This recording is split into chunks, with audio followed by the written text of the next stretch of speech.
L'anticipation est bien sûr l'une des choses les plus importantes dans la conduite de tous les jours, mais c'est aussi l'un des plus gros problèmes des élèves à l'examen. Une erreur qu'ils font souvent est d'attendre trop longtemps avant de changer de voie quand il y a un obstacle devant, parce qu'en général, ils regardent pas assez loin. On essaie toujours de changer de voie à l'avance dès qu'on voit les obstacles. Je vois les cônes de construction là-bas, je change tout de suite. Je vois le camion là-bas, je change. Ici, dès que la voiture de devant se tasse et que je peux voir le camion devant elle, je change. En gros, on le fait dès qu'on voit l'obstacle et dès qu'on peut le faire. Je vois ce camion au loin là-bas, je sais que je vais devoir changer de voie. Donc, s'il n'y a rien dans la voie de gauche qui m'empêche de le faire tout de suite, je le fais tout de suite. Plus tôt on évite un obstacle, moins il y a de chances qu'on soit coincé derrière. Et les élèves ont tendance à stresser dans de telles situations, surtout à l'examen, parce qu'ils ont peur que leur examinateur commence à s'impatienter. Et à cause de ça, ils font parfois des manœuvres impulsives et dangereuses. Si on voit des véhicules stationnés en double, on garde à l'esprit que quelqu'un pourrait ouvrir une porte à tout moment. Donc on cherche des indices que quelqu'un pourrait sortir de la voiture, comme les feux de frein qui s'éteignent, une tête dans la voiture et ainsi de suite. Si on voit quelqu'un fermer la porte, même chose, il pourrait être sur le point de partir. Quand il bloque la voie au complet dans une rue à double sens, on a le droit d'aller dans la voie opposée pour les dépasser, bien sûr, mais on fait attention. Dans ce cas-ci, il y a aussi cette dépression sur le trottoir pour pouvoir accéder au stationnement du bâtiment, donc il pourrait y avoir quelqu'un qui sort, puis on regarde aussi sous le camion en dépassant. Ici, je vois quelqu'un debout derrière le camion, mais tourné vers l'autre côté. Maintenant, je pourrais me dire, étant donné qu'ils sont tournés vers l'autre sens, il n'y a pas de problème. S'ils se déplacent, ils vont s'éloigner de moi. Mais ils peuvent aussi se retourner soudainement ou ils peuvent marcher à reculons, ce qui est quelque chose qui arrive souvent dans des situations comme celle-ci, quand les gens déménagent ou font de la livraison en portant quelque chose pendant que l'un avance et l'autre recule. Et avant de s'engager dans une voie opposée, il faut regarder loin aussi, parce qu'il faut céder le passage aux véhicules qui sont dans l'autre voie. On garde aussi une bonne distance du véhicule devant, parce que si on s'en approche trop, on ne verra plus rien devant. Donc on ne pourra pas voir quand on va pouvoir faire la manœuvre. Quand ils sont arrêtés à une intersection comme ici, je m'assure de voir s'il y a un panneau d'arrêt et en repartant, je regarde bien à droite parce que s'il y a quelqu'un, je les verrai pas et ils ne me verront pas non plus. Quand on n'est pas sûr d'avoir assez de place dans notre voie, on change de voie tout simplement si possible.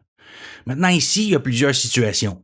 La porte du camion est ouverte, donc non seulement il pourrait y avoir du mouvement alentour du véhicule, mais on est également à côté d'un parc pour enfants, donc il pourrait y avoir un enfant qui surgit de derrière le camion. Et il y a aussi ce véhicule-ci avec ses feux de reculons allumés, donc je regarde la position de ses roues avant. Elles sont droites, donc il n'y a pas de problème.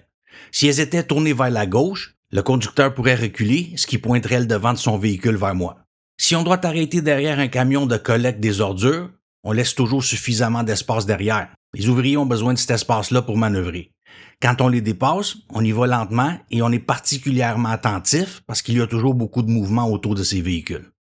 Quand on approche d'intersections où il y a de gros véhicules qui peuvent potentiellement cacher des panneaux de signalisation, on s'assure d'abord de voir s'il y a des panneaux de signalisation, puis de quelle couleur est le feu de circulation, s'il y en a un, avant de s'engager dans l'intersection. Même chose ici, mais dans ce cas, je peux voir la lumière de l'autre côté. Maintenant, j'ai mis la situation suivante dans quelques autres de mes vidéos, mais je veux revenir là-dessus parce que c'est une situation qui cause souvent des échecs à l'examen. Je veux tourner ici et j'attends que le feu passe au vert. Mais souvent, lorsque le feu passe au vert, c'est une flèche pointant vers le haut, ce qui signifie qu'on peut seulement aller tout droit.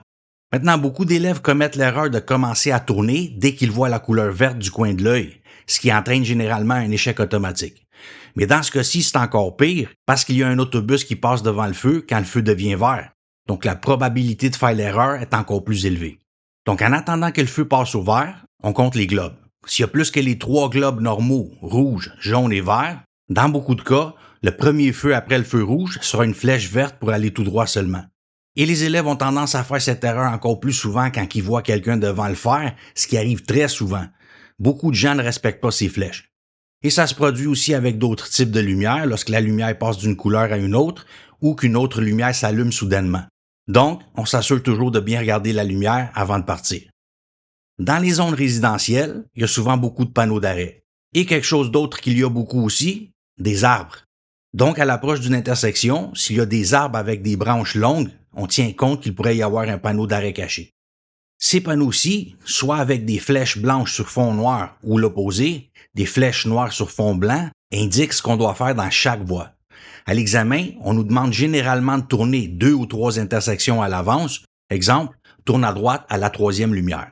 Donc, si on voit des panneaux comme ceux-ci, on peut les utiliser pour nous positionner à l'avance, autant où on veut aller que où on ne veut pas aller. Dans ce cas-ci, je vois que la voie de gauche est réservée pour tourner à gauche à la prochaine intersection. Donc, si je veux pas tourner à gauche, je change de voie. Et souvent, il y a une ligne continue près de l'intersection qui nous empêche de changer de voie, donc j'évite de rester coincé en me préparant à l'avance. Ici, je vois ces cônes et je vois aussi ce panneau ici, qui encore indique que la voie de gauche est réservée pour tourner à gauche et je ne veux pas tourner à gauche. Je me prépare donc à changer de voie immédiatement après avoir passé les cônes. Ici, même chose, mais on ne peut pas changer de voie dans une intersection. Donc, j'essaie de changer de voie aussitôt que j'ai traversé l'intersection parce qu'il n'y a pas beaucoup de place. Et si je veux tourner à droite à la prochaine intersection, je vois ce panneau jaune qui m'indique à l'avance qu'il y a d'autres panneaux plus loin qui indiquent ce que je peux faire dans chaque voie. Donc, dans ce cas-ci, je peux me préparer encore plus d'avance. Je change de voie aussitôt que je peux. Dans la prochaine vidéo, les autobus scolaires, les autobus urbains, les autres conducteurs et autres usagers de la route et les distances. Donc, restez à l'écoute et à bientôt.